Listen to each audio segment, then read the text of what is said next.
There's one thing Vecna cannot fully control: music.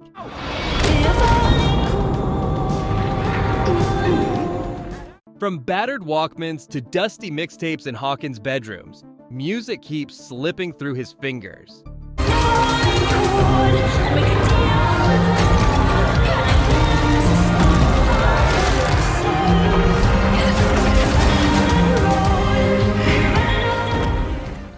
Vecna can snap bones, crush minds, and rewrite reality. But in this video, we're diving into how the power of music becomes Vecna's weakness and humanity's hope. Music in Stranger Things is more than 80s nostalgia. It's a survival tool, a weapon, and sometimes the only thing standing between a character and Vecna's curse. In this video, the plan is to unpack how music affects Vecna, why it anchors people like Max, and what that says about the way music protects real human brains too. Think about how Vecna hunts. He isolates a victim, drags them into their worst memories, and turns their mind into a sealed kill room where every door leads back to guilt, grief, and fear. Inside that space, his voice is the only soundtrack. Then a song cuts through. A familiar melody smashes into the nightmare, and suddenly there's color, movement, and a tunnel back to reality.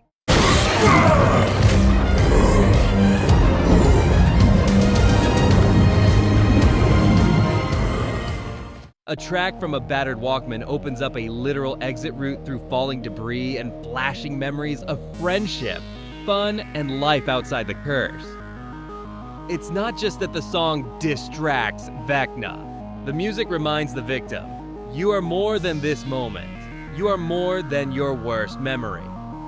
It pushes against Vecna's story that they deserve to die and replaces it with proof of connection, faces, laughter, stupid inside jokes, all tied to that song.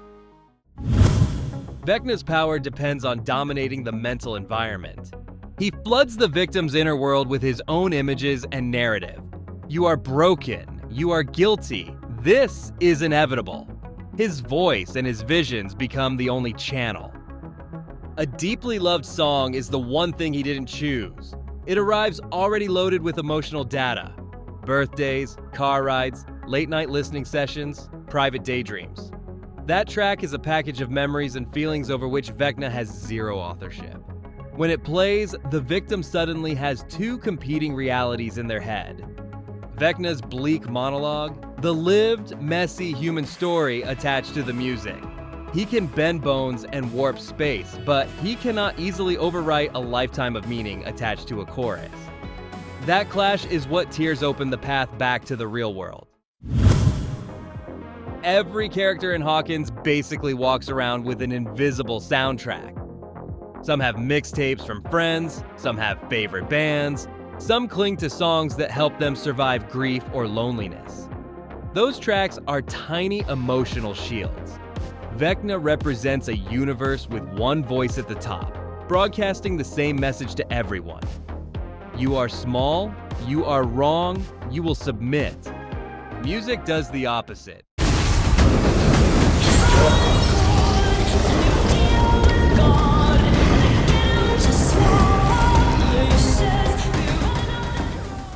It creates millions of micro-worlds. Your hype song before an exam, the track you cried to after a breakup, the cheesy tune you secretly love but never admit.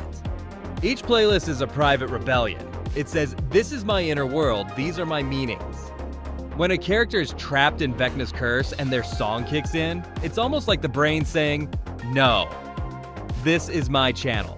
You're not the only voice in here.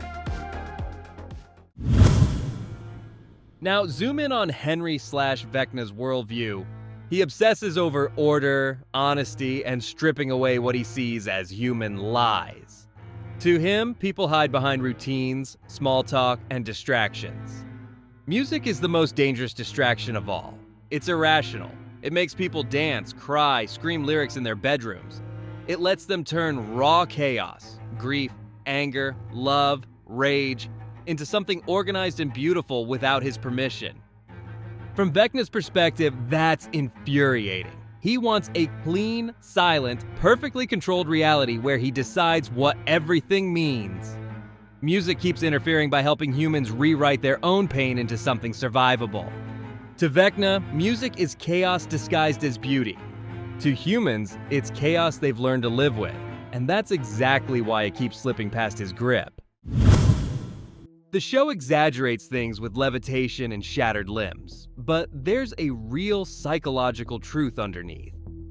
In the real world, music can help people regulate emotions, recall buried memories, and feel grounded when everything else feels unstable.